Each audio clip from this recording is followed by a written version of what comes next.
नमस्कार मित्रांनो, आज आपण रेल्वेवर आधारित गणित घेणार आहोत। तर प्रश्न आहे, दोन रेल्वे एकमेकींकडे धावत होत्या। एक रेल्वे 50 किलोमीटर आवर तर दुसरी रेल्वे 40 किलोमीटर आवर या वेगाने धावत आहेत। प्रत्येक रेल्वेची लांबी 500 मीटर आहे। तर दोन्ही रेल्वेंना एकमेकांना ओलांडायला किती वेळ लागेल?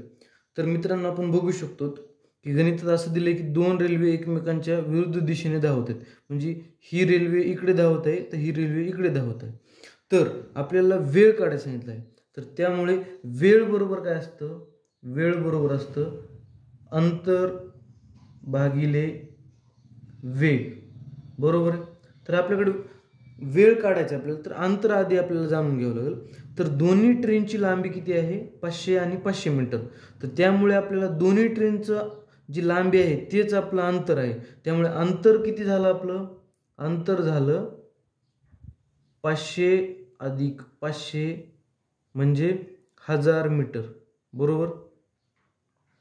तर 1000 मीटर झालं। आता पण दोन्ही ट्रेनची स्पीड वेगळी आहे आणि जेव्हा दोन्ही ट्रेन ह्या विरुद्ध दिशेने इकडे येत असतात तर दोन्ही ट्रेन ते अंतर कापत असतात, त्याच स्पीडने कापत असतात।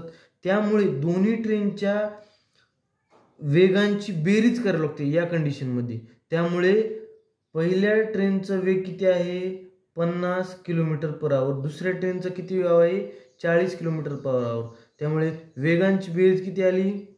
40 किलोमीटर पर आवर, बरोबर आहे। त्यानंतर आपलं सूत्र आहे वेळ बरोबर अंतर भागिले वेग। परंतु आपलं जे अंतर आहे ते मीटरमध्ये आहे आणि जी वेग आहे ते आहे 90 किलोमीटर पर आवर। त्यामुळे आपल्याला 90 किलोमीटर पर आवरला मीटर पर सेकंदमध्ये रूपांतर करून घ्यावं लागेल। त्यामुळे 90 किलोमीटर पर आवरला मीटर पर सेकंदमध्ये करण्यासाठी मागच्या व्हिडिओमध्ये सांगितल्याप्रमाणे 5/18 ने गुणायचं। तर 18 × 18, 18 × 5 = 90, 5 × 5 = 25, 25 मीटर पर सेकंद, बरोबर आहे। आता आपण बाकीचे गणित करू शकतो। तर अंतर किती आहे? अंतर आहे 1000 मीटर।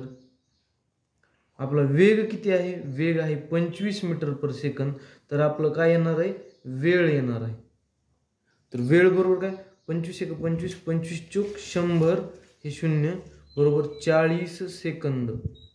धन्यवाद।